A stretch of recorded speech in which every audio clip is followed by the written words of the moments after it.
Good morning. We are live on 41st in Indiana to do an interview with Block Club Chicago regarding saving the legacy of Reverend Dr. Lou Rawls and this fabulous church here. And it's like the ancestors has called a few of us out to assist. Here's the church. And this is the group of us. We're going to do a quick interview. So I'll keep you all live as long as I can.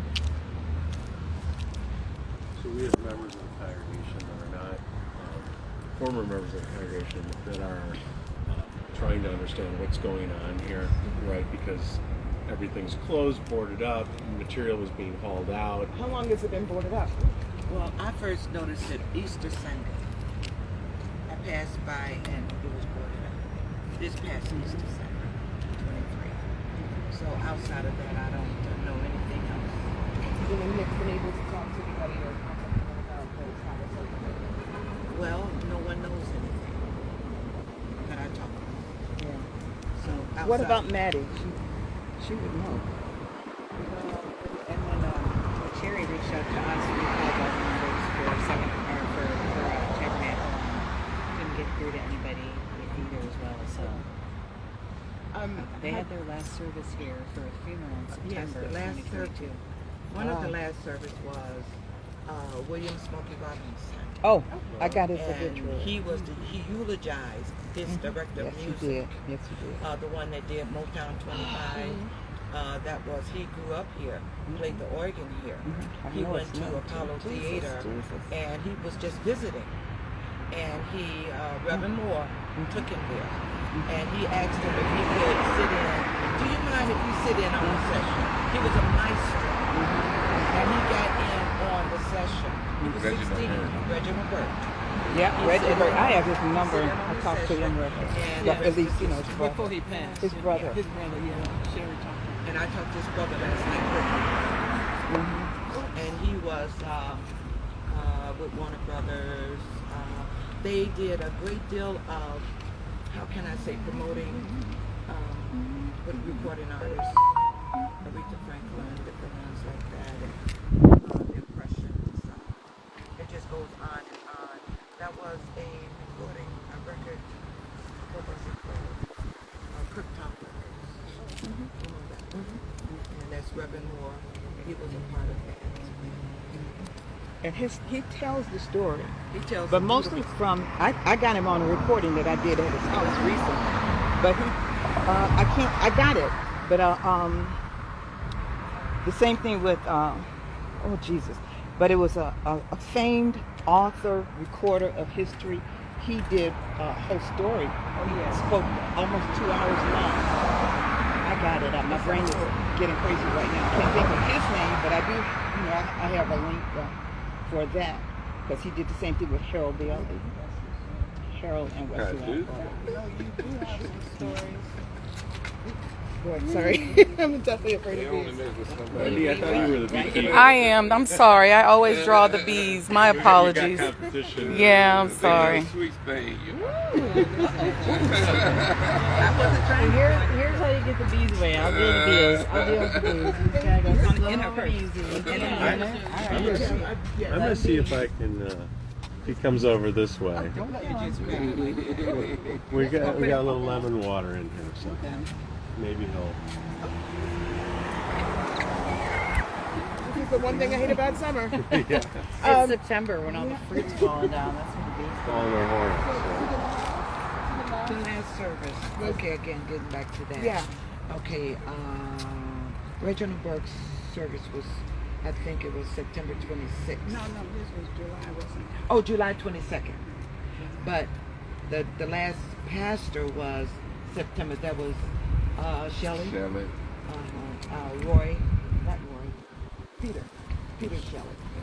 Was the last service. That was September.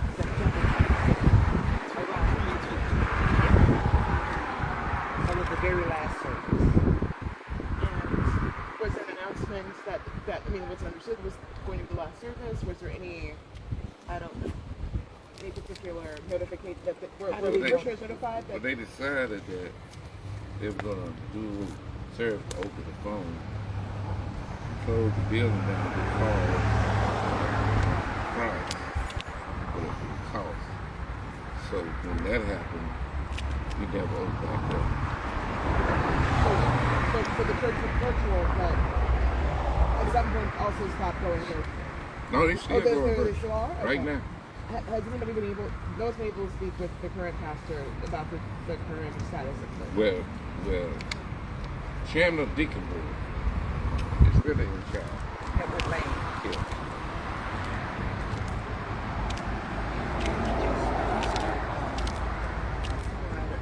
Minister by the name of Carter. Right for the west side. Okay, I don't know if the first name. I don't know him either. And this is recent. Months. How long have you been members of the church? I came here in 1978. I was 25 years old. Well, I was almost 25. And Oh, hallelujah. I Reverend Moore.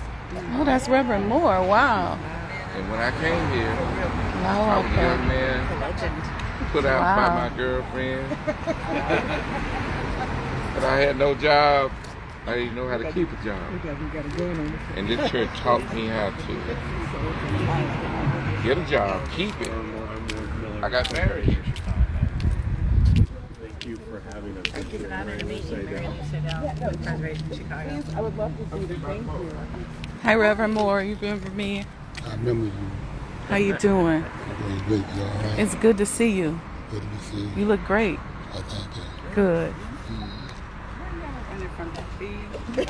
If he be still, I was going to squeeze him. Ignore him. Yeah, So, boy, got you a know good everybody else here, right? life. Basically, yeah. Well, Okay. I'm Jamie. That's Golson. I'm Jamie a from- reporter with Block Club Chicago. It's nice to meet you. Cool.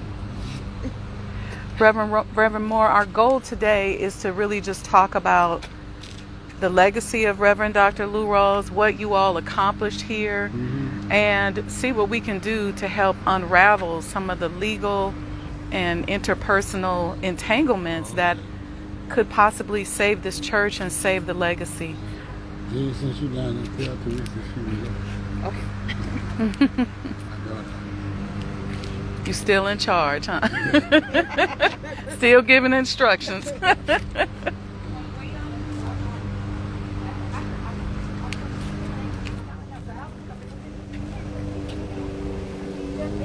Tabernacle was really a family church.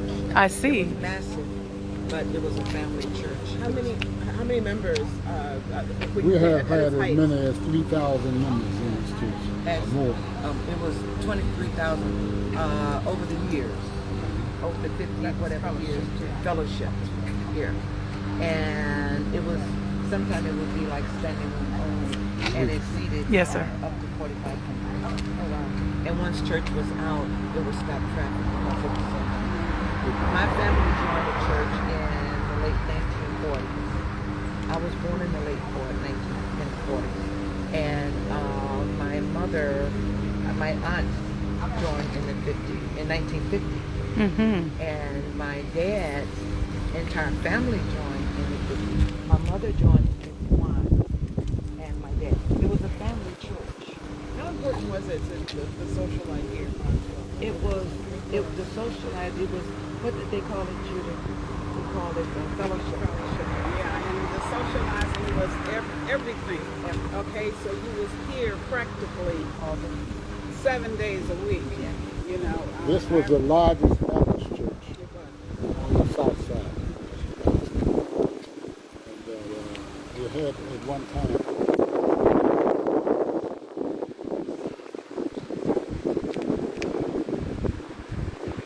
We had prayer meeting on Monday nights.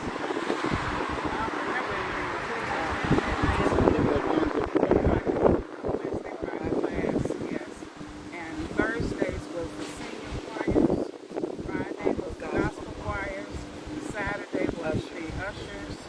Yeah, and it was in everybody in the family was in something. So we would all participate. And I came here, they had the Monday night prayer band for the heathen. I was the heathen. We used to meet up there. We used to meet up there under the leadership of a lady named Mother Sanders. Yeah, Yeah. She was the mother of the church. but initially she was what, Sister Fox? That initiated Fisher. Fuller George. Dr. Rawls got her in trouble. She wanted in her home first. But Dr. Rawls got her to bring it to the church. See, Dr. Rawls was smart and Yes. real smart. Those other guys that came behind him, well, Yeah, he kept the family Well, they were together. smart too, because they were trying to do what they were trying. They wasn't trying to heal. They were trying to condemn. Can you talk about that a little more? I'm sorry. But you all know that we had this church here was one of the ongoing churches. Everything that happened in Chicago and other churches, we would utilize this church. Sam Cooke funeral was here. Right. We had the late Reverend Billy Cowles was our assistant pastor at one time here. We had the largest choir under the Reverend Harold Bill and myself in the city of Chicago. There's so many different things that you know about this church. This church was really a monument, not only in this community but in this city. this picture of Dr. Rawls in his young days. Oh, wow. Handsome man. So when you say that the Oh, others yeah. that came after him came to contend, what was that? Well, it wasn't an idea of just coming to condemn. Dr. Rawls had acquired quite a few enemies that were sitting up in the congregation of this church. Because you see, when you're trying to progress, there's always a retrogression element that comes in, and this is what happened. We had a whole lot of folks that were jealous of what he was doing and what he was trying to accomplish, and so they did everything they could to try to tear down and build up. What were some of the things? What were some of the ways they attempted to sabotage? Well, I know you may not be familiar with clicks and clacks, but they had a whole lot of them around here. And, Clicks and clacks. folk come up, and they were just so many people were envious and jealous of what he had. Otis Clay came here. Oh, yeah. Reverend Clay Evans came out of this church too. Oh, wow. He was one time living with the choir. Daughter Tim. And Reverend Harold Bailey, who was on probation, challenged Wheels, and he was my assistant director right here in this church. So when do things take a turn here, would you say? Around what, at what point do you start seeing a decline? Well, we didn't start seeing a decline until a certain element got in here. What year was that? That was, it was about 91, 92. When Dr. Rawls health began to develop. Well, it was around 91, 92 when we started seeing something like a plague building up. Yes, sir. They was jockeying for control. Different ones. But see, their Oh, goal yes. was to tear down the kingdom that was built up, And that's what it was. Their goal was that. And it's just unfortunate. about the minister that Reverend took over half the congregation. He took about 200 people with him, but it was because he misled them. And then he got over to a church over east and wasn't long before he was out of business. What was the minister's name? Roy Marshall. Roy Marshall. He wasn't a minister at Tabernacle. He had left. Yeah, around 96, 1996, 1997. I'm only allegedly quoting what was told to me. But I remember when he was here, and then he was gone. And the trustees here acquired a loan using the tabernacle as collateral to purchase him a church at home.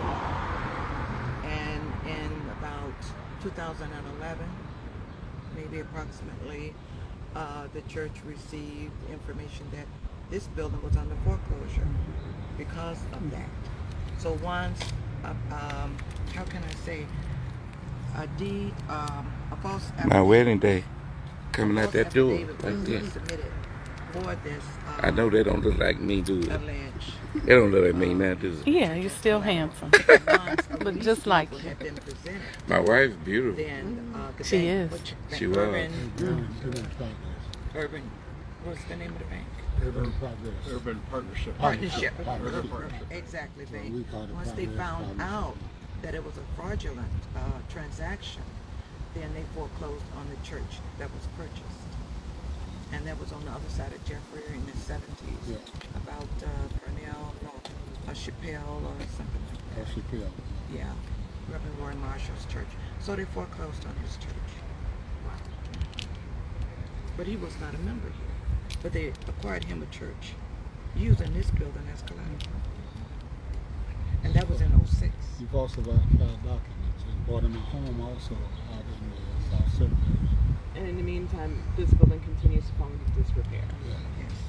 Can you talk about some of the structural issues, some of the things that the damage to the church? The damage? The roof.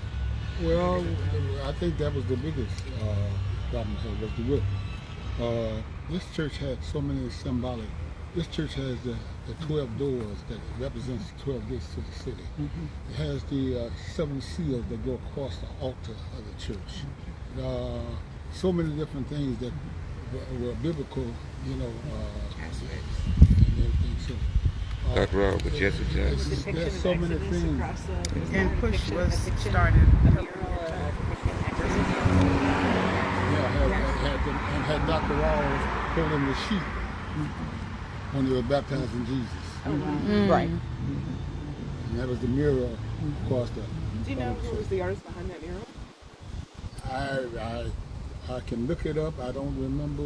I got some things in my files, but he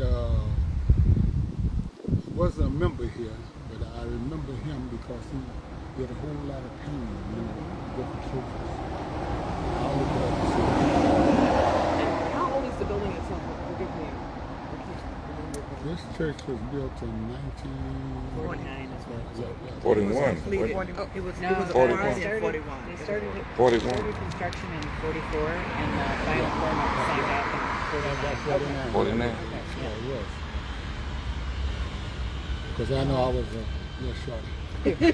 Reverend Moore, was Rainbow Push started here? Rainbow Push started here. Okay, Yeah, on that's nice. Elijah Muhammad and Dr. Rawls lived next door to each other. Yes, sir. Yes, and they had a relationship. Everything that it was operate. It wasn't before even Rainbow Push. The Muslim had all their conventions in this church. Yes, sir. I've seen pictures. And every one of their conventions was in this church. That was in the 50s. It was in the 50s. Yeah, 1950s. I've seen pictures of the Muslim Saviours Day and our Dr. events Rawls and, here. Elijah Muhammad lived right next door to each other. Yes, sir. They shared the same driveway. Can you guys kind of sort of talk about the importance of that, sort of having that sort of interfaith relationship? Well, if you think about it, there's a different religious beliefs in a sense on both sides, but they had the camaraderie because they were close together, you know what I mean? They even used that for their conventions here, the Muslim used it. And Reverend Rawls understood that the only main difference was the name, because they have the same prophets, and they believe in Jesus, so it's all the same. And Reverend Rawls understood that. So as far as he was concerned, it was a brother in faith. you know. So, but just because it wasn't a Christian Baptist, that didn't matter. And all of their conventions was held in this church. Yeah. In the early years, the large gathering. Can you sort of talk about what the area looked like in the beginning? Well, when I first came to this church, and it was a humping number, Yeah, it was. it was mixed, you know, to a certain extent. It was just making the transition, a lot of, and we had people like Ora Higgins, the director in this block, was director of Saviours and all that, and they all remember us, you know. Mm-hmm. So we She had, would get the young, she would get all the young people jobs. My first job was at Spiegel's through Tabernacle, Ora Higgins, yes. and then we had so many people, even before we built the manor, you know what I mean? You know, that were prominent people, you know. Chester Dixon, one of the greatest realtors they had in the city of Chicago. Mm-hmm. He and his wife were members here, you know. My buddy, co-worker, Reverend Harold Bailey, who's president of Cooke County Correctional Board for years, you know. And he and I were directly required together. Reverend Moore, when you all were building, what was your hopes for the future? Well, Dr. Rawls built this as a tabernacle. You only have, I think it's 6 tabernacles in the world, and this is one of them. You know, this was inclusive. You have 2 in Paris, France. You know what I mean? So he based all of that on building a tabernacle. You know, and they tried to call it everything else, but this is what it was built for, as a tabernacle. It has 12 doors, representing the 12 gates to the city. It has the 7 seals. Those are lights around there, and then it has across the altar. You know, then it has Jacob's tomb. You go down behind the pulpit, you go into Jacob's tomb. The baptismal pools were John the Baptist. They were named after John the Baptist, you know, where he baptized, you know. So there were so many things that were really based on biblical principles, you know, in this church. Dr. Rawls, you said there are only 3 tabernacles in the United States. One here, one in Paris, France, and One here, and one in Indianapolis, and the Mormon Tabernacle. Yeah. Only 3 in the United States. This is a real tabernacle. And he focused All these on churches with their name tabernacles, they are not tabernacles. This is a real tabernacle. And most of them have something behind each, you know. Right. It's not just tabernacle. This is tabernacle. And I remember that there was night classes for people who could not read and write and all of that. So we had night classes, and they called it night school. And so they would come and they would learn to read and to write and study. And we had young people that really accomplished a lot of things coming out of this church. Like I said, Reverend Harold Bailey, who was president of Cooke County Correctional Board, you know, he came out of here. He was, in fact, he was one of my musicians at the time. You know, Sonny Bird, Reggie Bird. Yes, he just passed not long ago. He was he conducted the Motown Sound Band. Let me ask you all this. Do you believe that there's something, I guess, more nefarious going on in that they're allowing this to sort of fall apart because it's, I guess, prime real estate? That's the way I feel. That is prime real estate, and because they're trying to build up Bronzeville, and so this would be a perfect spot for them to tear down and build up some tower for condominiums or whatever. And you see, there has been an element right here in this church that has been trying to destroy this church.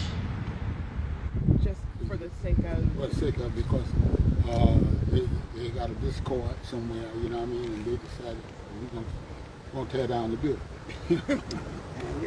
Well, I think we know that there is a history in the world as well as in this country, in this city, and major cities around the world, where the history of African peoples and our sojourn here in America has been under attack. There's COINTELPRO. There's all kinds of propaganda and warfare that has been launched against us. And it sounds like Reverend Lewis Rawls and his church and his kingdom and what he was looking to build was, it didn't escape that. And so I think it's important for us to remember, you know, that there's always a hidden hand. And when you think about all that was accomplished and all that was done, it was very progressive. Then you start talking about interfaith alliances, things like that. Those are huge things that are beneficial to our community. And we had 3 judges that were members of this church. Yes, sir. Do we know for certain, and that maybe, I mean, do we know for certain that the, I guess, government might have been surveilling? Yeah, I don't know. Okay. And Dr. Rawls was on the board of Channel 38, the only black, until he couldn't be there anymore. He was the first black chaplain for the county jail. Wow. And you know, we had some great young men and women to come out of this church. Praise the Lord. They're great young men and women to come out of this church.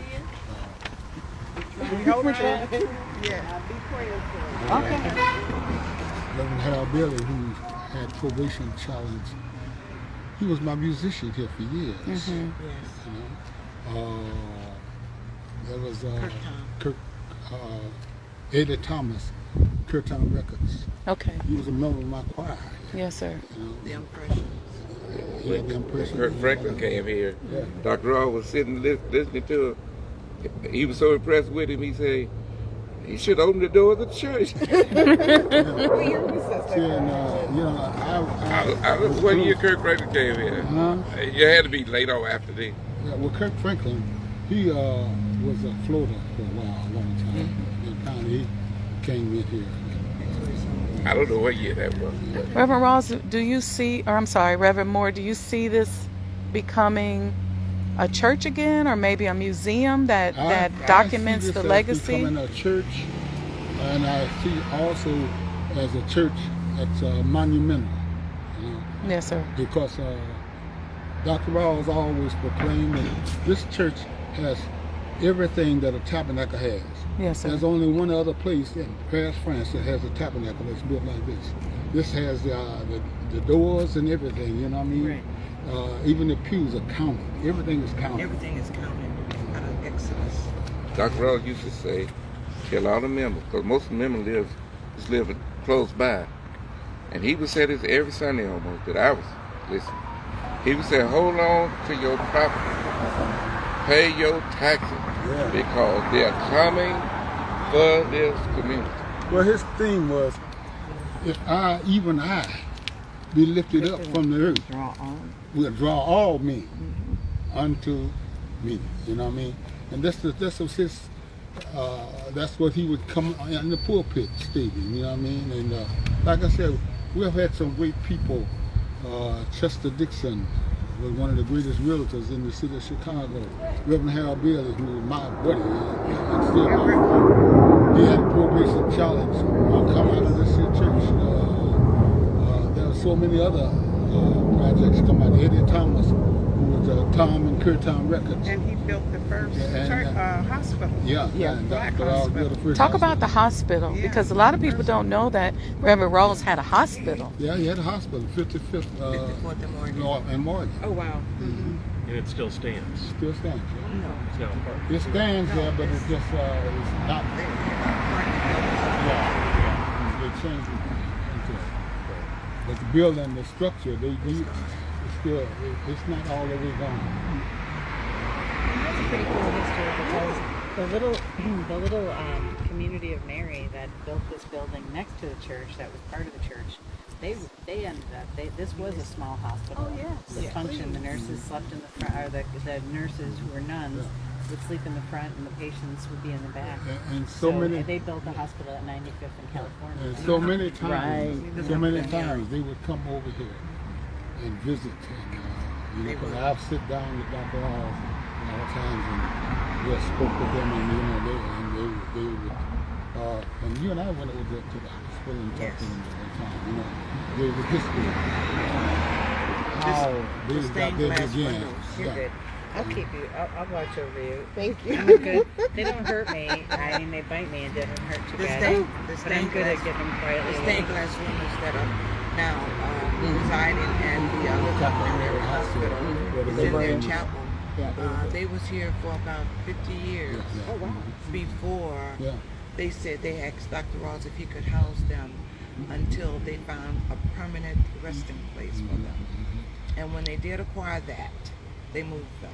Jerry, do we know that to be true? So they bought the. Let me ask a question. That's interesting. You have these historic windows that were in the original church. Yes. Dr. Rawls purchased the church. Yes. How did they get the windows 40, 50 years later? And how do we know that he told them he would just hold them? I don't understand that. It wasn't an idea of holding. Okay. It was an idea that the changing of God at the Company of Mary Hospital. Okay. Some people look at history, some people just live history. Yes. I mean, these people were focusing on the history because we sit up and talk to them. And I think, we all sit up and talk to them. We went over to the Company of Mary Hospital. And they were, because this was the first nunnery for the nuns. That building there, the old building. The Little Company of Mary Sisters Yeah. that came from Yeah. Finland. The house that's set where Willow Rawls Manor sits now, that was the first nunnery. But I'm saying this was that building. This was the there one they was built. This is where they worshiped and everything. They built that. Right. They built that in 1897. Yeah. So what's cool about when they first moved here, there was a wooden building in the back. Exactly. And then they built this church in the front. It finished in 1897, and then about 10 years later, they went back and tore down the wooden structure and built a 3-story brick addition in the back. But they lived in this little brick, or this little wooden shack. That's with the permit records. That's Dr. Rawls and Baby Rawls lived in the house, and it was sitting sort of recessed back where the manor is. Well, I'm talking about the Little Company of Mary, the house that was there first. The house that was there first is the house that Dr. Rawls and Baby Rawls lived in. The house that they came to They from England. called this the single family. Yeah, they Well, called and that. you only had that one building. That one This building was built afterwards. Right. Beyond that was the home that Dr. Rawls lived in. So when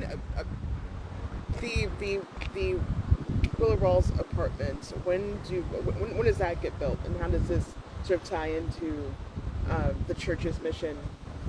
Well, Willow Rawls is Dr. Rawls' wife, and it was named after her. And I'm trying to think of what year it was. It was either late 70s or early It 80s. was in the It early was in the 80s. 80s. It was ahead 80s. finance. It was early 80s, I think it was. That they built the manor. They call it the Willow Rawls Manor.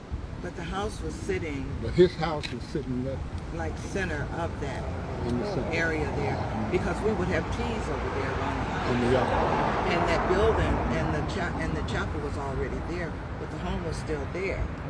So in later years, before they built the manor, they tore the house down. And that's where the little Company of Mary Sisters came when they came to America. They I came don't to know that what 1.5 happened to story. them, but Doc had pictures of all of that in the back of the church here. You know what I mean? Since all the changes happened, I don't know what happened. We had all that in the back of the church. None of this has been archived. It's just sitting there. Nothing is Okay. to my knowledge. So as it stands now, do we know who owns the church, or who is Say it again. Who owns the church? who owns the church? Do we know? We don't know. Okay, well, I had It's I tied had up in seen so other papers, I'm just pulling from here and there and the other, so I'm not really sure. Can if I- it was- yeah. And I had other papers, but I'm just not able to put my hand on it. There were several court things. Eagle Legal Foundation. Eagle Edge. Legal Ledge. Sorry, I keep saying Eagle Legal because Eagle Ledge sounds cool. Illegal. Eagle Right. Ledge is allegedly a lender in California whose license to lend in California has been revoked. They made a loan to the church in 2015, but it's not clear that the people who signed the mortgage were authorized signatories on behalf of the church. Then the Eagle Ledge started foreclosure on the mortgages, total $325,000, so that case is still pending. But the Eagle Ledge is claiming that they have a deed for the property and it's theirs, and they got it through the foreclosure sale. I'm like, but the foreclosure case is still pending. How can you have a foreclosure deed? Right. Because it looks like a tax deed, and I'm like, how could it be a tax deed if this church has been exempt since 1944? right. Actually, 1943. I think they exempted it before they started construction. So But you that's see, there are so where many and irregularities who in signed- what they're trying to do. You know what I mean? That it's profoundly crazy. You know? Wow. And again, so the church is still holding services just virtually right now, correct? On the By phone. telephone. Oh, not by Zoom? No. Just on phone? Like a conference Really call. When you primitive. said telephone, I was like, he must have meant Can you even Zoom. get like, wow. He surely must have meant Can't even get a picture, right? Wow. When they came and boarded it up, it just, I'm sorry, and again, I'm sorry if I have you guys repeat yourself. When did the boards come up here? When did you? I don't know exactly because You know, it's Easter Sunday, but like, was it possible? Okay. They even look like they were, installed recently. They're not tagged. And I think, Actually, when you've made when points they before found that out all the that time there those was stained some glass fighting, windows were up there. Nobody, you know, that we in the were history of this from church, the no one ever threw a rock. No one never threw all those years to break those stained glass. And they were shipped individually from Europe. I was told by the other company, Mary's sister. See, and you look inside this church. There's a mirror across the altar. Yes. And Dr. Rawls is holding the sheet The young lady over there. for Jesus.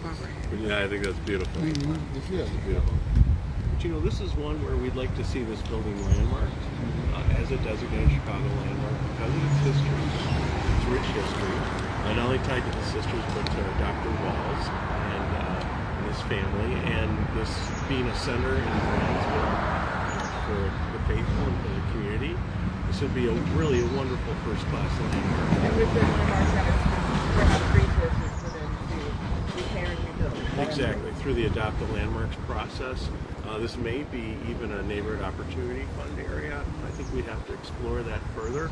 So, the neighborhood opportunity fund, 10% of the money goes to the Adopt a Landmark funds. And we know that there's $7 million in that. So that could really help to stabilize the building. I think the landmark designation could also help clarify ownership as well, because they're going to need consent to designate. But the building is no longer a worship site. It may be blessed and sacred, but there's no longer worship services going on here. So the city does not need the ownership approval to landmark the church. And I think this could actually help unravel some of the mysteries here and bring about a really positive change.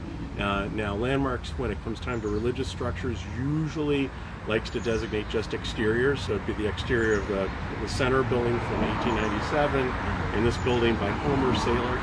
And I just want to mention that Homer Saylor, the architect of this building, was one of the last employees of the noted architect Louis Sullivan, of Adler and Sullivan. And as he was still practicing in the auditorium tower and then next to the Glessner House on Prairie Avenue. So you see elements of Louis Sullivan's jewel box banks that are seen through the Midwest with the semicircular arches and just the way it's sort of the massing, and it's really remarkable to me to see the architecture as well as the religious and cultural history to the structure. Can you talk a little more about the architecture and why it's, I guess, unique and important here? Well, many of the people that worked in Sullivan's office really went out on their own and became quite notable themselves as architects, and many of their buildings are landmarked. But when you see these semicircular arches, Louis Sullivan was all about the arch. It was an expression. It was almost a trademark in a semicircular arch. Not a parabolic, but this beautiful half circle, if you will. And then you have these two, stone monolithic components that are verticals, and then this sort of massing, and really a beautiful structure that's very, straightforward, simple, but gorgeous in proportions, and probably, to Dr. Rawls' specifications. I'm sure there was a lot of dialogue. Working in an architecture firm for 20 years, I know there's a lot of dialogue between architect and client, and the client usually wins. So there's a.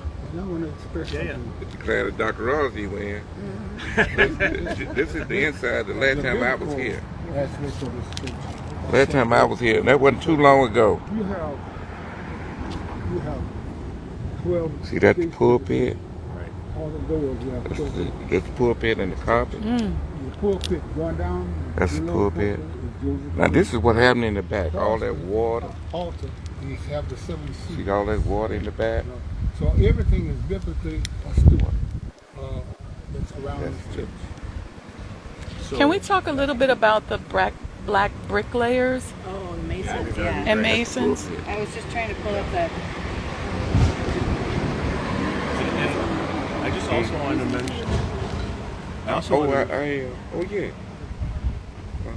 wanted to mention that when we were at Robert's Temple Church of God in Christ, we helped to get landmarked 17 years ago, which is now a national monument with 2 sites, right, in Mississippi. And then we helped to get the Emmett Till and Mamie Till Mobley House landmarked 2 years ago. This team right here, along with a few more of us. When we were there, I was able to talk to, is it Joseph Jackson? Who's the elected official from Jesse's family? It's Jonathan. Jonathan Jackson. Forgive me. I'm just. Anyway, I approached him because we had talked a few years ago about getting the Operation Push headquarters landmarked, and especially doing that during Jesse Jackson's lifetime, right? And recognizing, the great strides that were made there, and that's still the seat of Operation Push, and that ties into this building, which is where Operation Push was, if you will, founded, right? So that's really fascinating too. And Jonathan, right? Yes.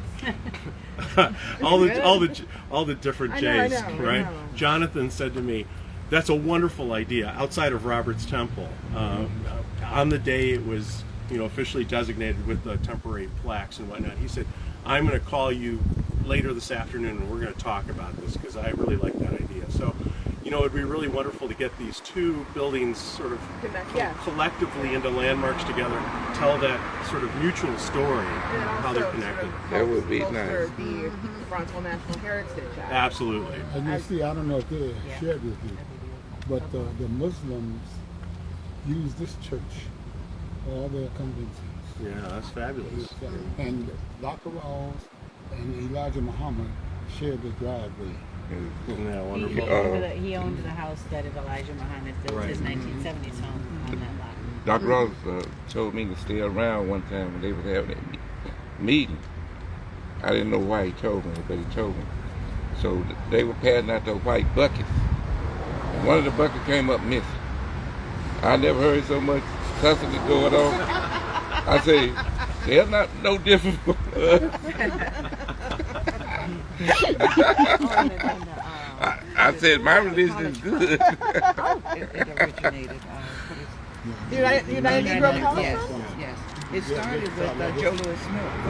That's how it started out originally. There's so much history Joe Louis here. Smith.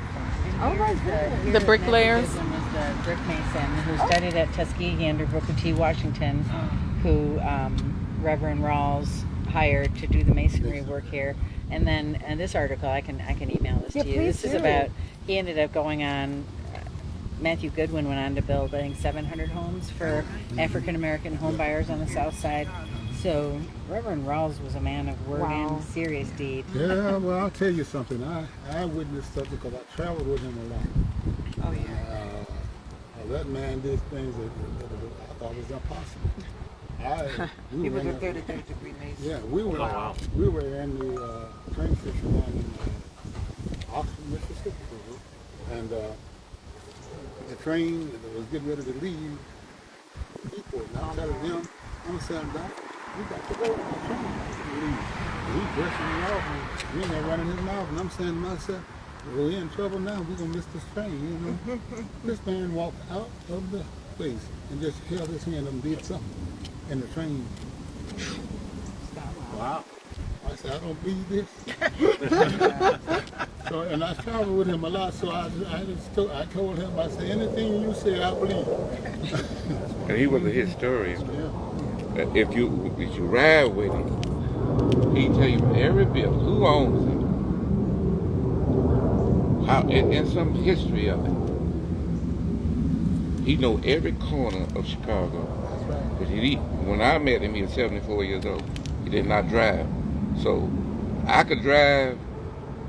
He was smart. We can come together as a team. Yeah, he's a miraculous person. I just sit down sometimes and look at him and it amazes me because I travel with him a lot. Yeah. And nothing fazed him. It just He didn't get excited about anything.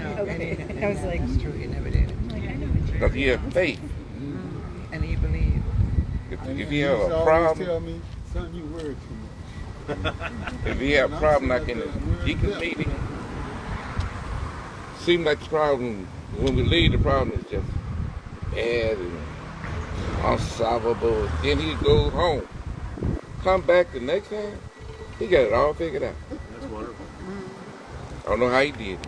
And he had some, You can give me your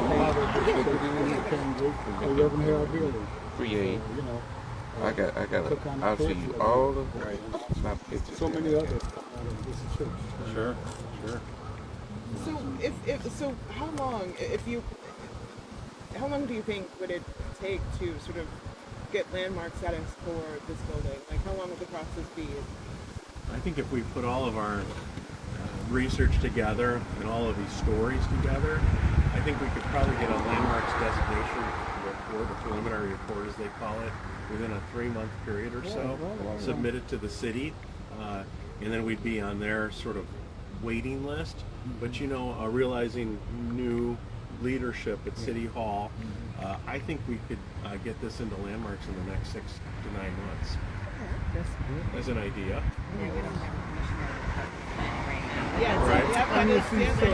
So therefore, it's a free-for-all. Did I say that? landmarks. Well, We are just you made it. satellite Did this. Well, I mean, emerged from this church. Right.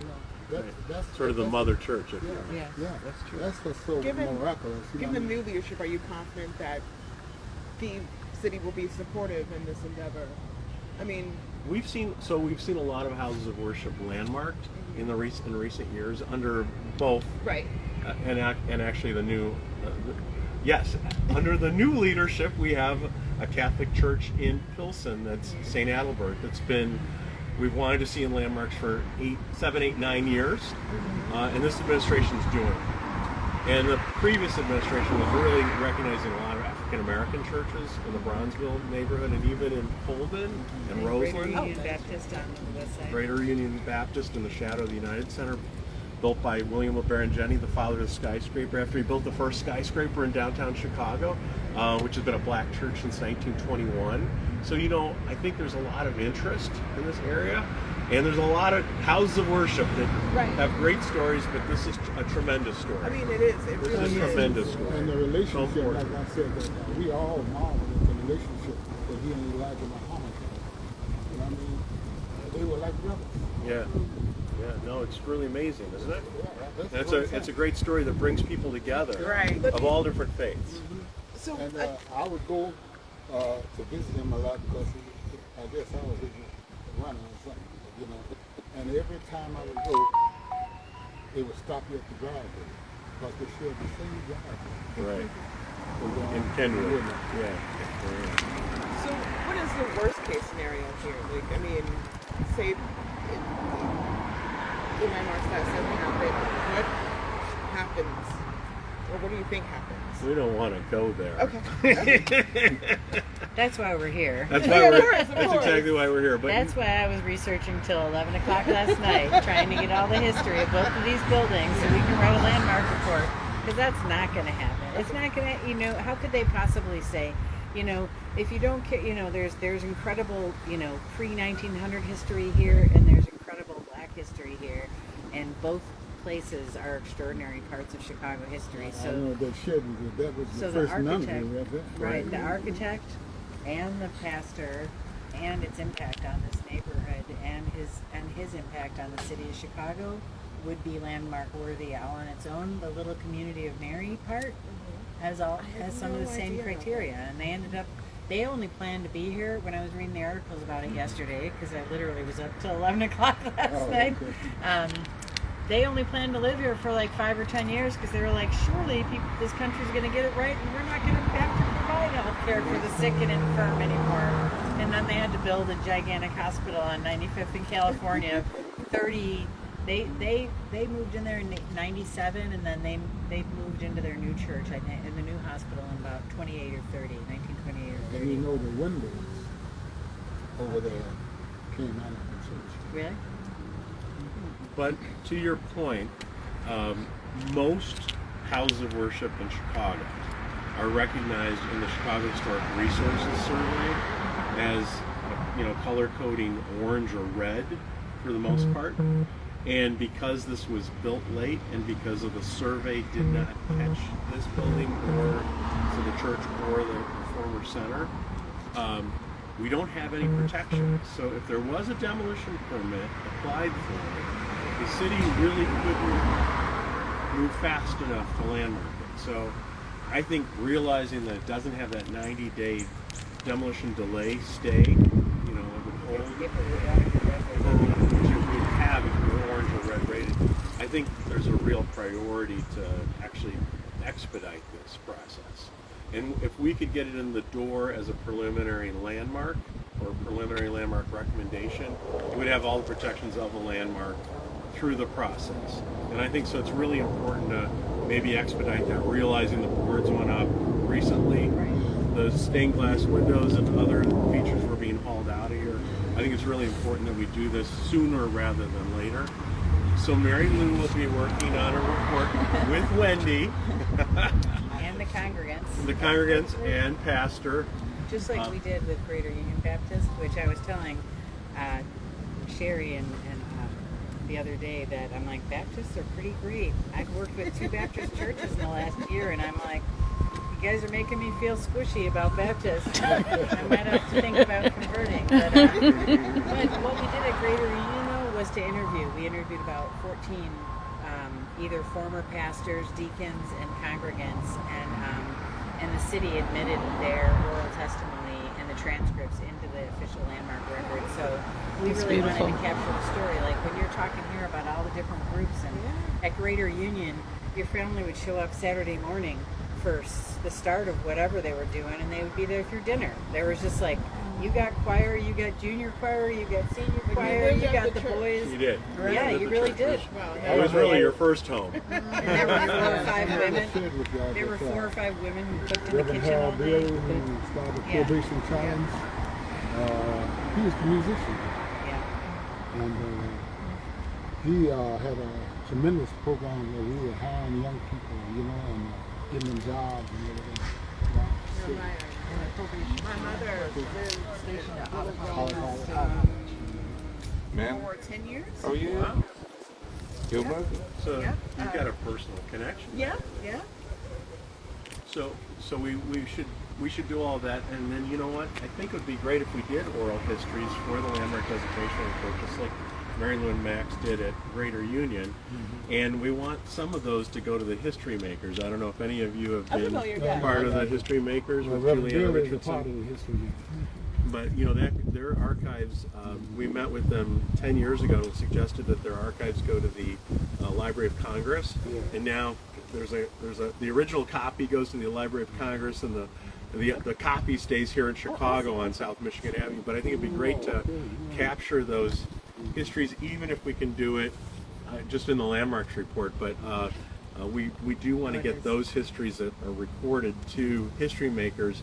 It would be a different kind of interview, and then maybe to the Library of Congress as an idea.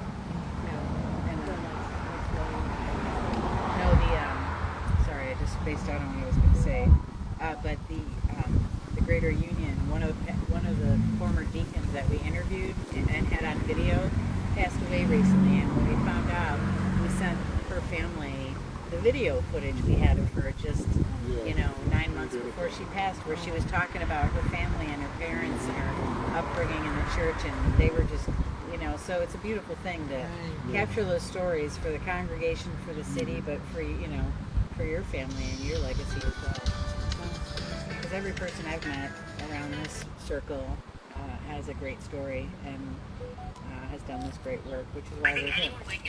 Uh-oh. Wow. That's awesome. Anything else that you want to know? I know they've been standing out here, and they got another interview at 2 o'clock. Oh, wow. So There's one more thing. Yes. In Memphis, Tennessee, where Martin Luther King was assassinated, the Lorraine Hotel. I visited. Billy Cowles, assistant pastor here, is the narrator of. Oh, that's the voice. That's the voice. Wow. And he also was there when Martin Luther King was assassinated. He was on their porch. Yeah, he was going to have them for dinner at his home. wow. Jamie, you've got a Block Club article. It's going to go on like the You've Webster's given me English so Dictionary, much the to Oxford work with, English and I'm Dictionary. so appreciative of all of you being here. And I'm not gonna lie, this is very emotional considering the proximity. I didn't, for some reason, my brain didn't register that this was connected to that. I don't know why, but wow. And since we're talking, we mentioned Emmett Till. Yep. See this shirt? Yep. You see the name of the town?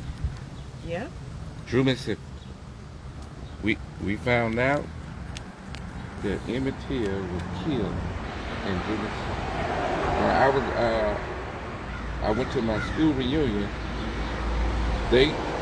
Where he was killed, they're gonna try to buy the 7 acres of land. They got the money now. Mm-hmm. That's great. And they're gonna try to buy the 7 acres. And it's gonna be a site for people to go see. Okay. People always knew he was killed in Drew, but a lot of people didn't know because now we got better communication. Now you see both movies said he was killed in Drew. So, but the body was found in Tallahassee County. They wanted to have a trial in Sunflower County, but they wasn't able to. Tallahassee was more, what I want to say, but my county, Sunflower County, ain't no picnic. But I raised on a plantation. Y'all want to go sit in the car? Right. Go sit down for a minute? So they got the money. They're gonna try to buy the land. And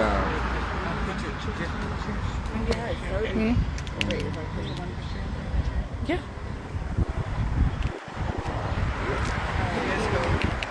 I'll see you. Thank you so much. I really appreciate it. Oh, no. I want all the pictures. Okay. Please do. Thank Maybe you. just right here. I got focus.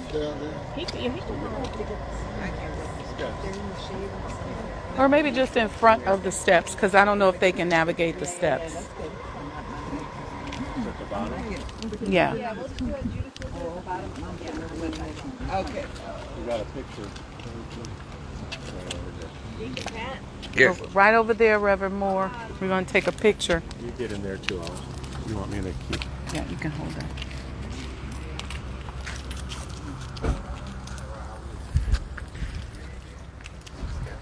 And that last picture I've seen you.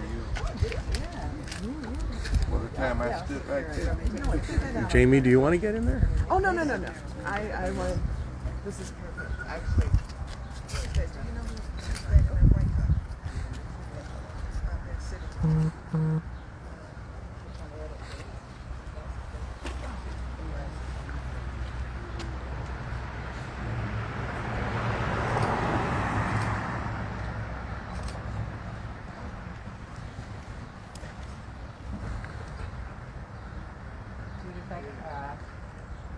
Sherry, I got some with your glasses. Very nice. Very nice. Right. So you all have another interview at 2. Okay. So you should probably rest your legs. Thank you so much. Thank you. Absolutely. Is it possible to get a copy of your video? Sure, I'll send it to you. Thank you, just for my notes. I Yeah, just want to make sure I absolutely. get everything right. And can I get your contact information? Yes, as you well? sure can. Thank Let me you end so this. much. Let me just say something. I'm taking a picture of James. I'm gonna go down. Jamie, I'll be right back. So when you heard them referencing this other structure, this is the other structure that was built by the little company of Mary's, and that's the Willow Roll Manors that they were talking about. So there we have it, family. We're out here preserving the legacy of our people, owning, monetizing, working to preserve and tell these stories and make sure that the legacy of our great ancestors does not disappear. So we'll be back at 2 o'clock for our next interview. Peace and blessings.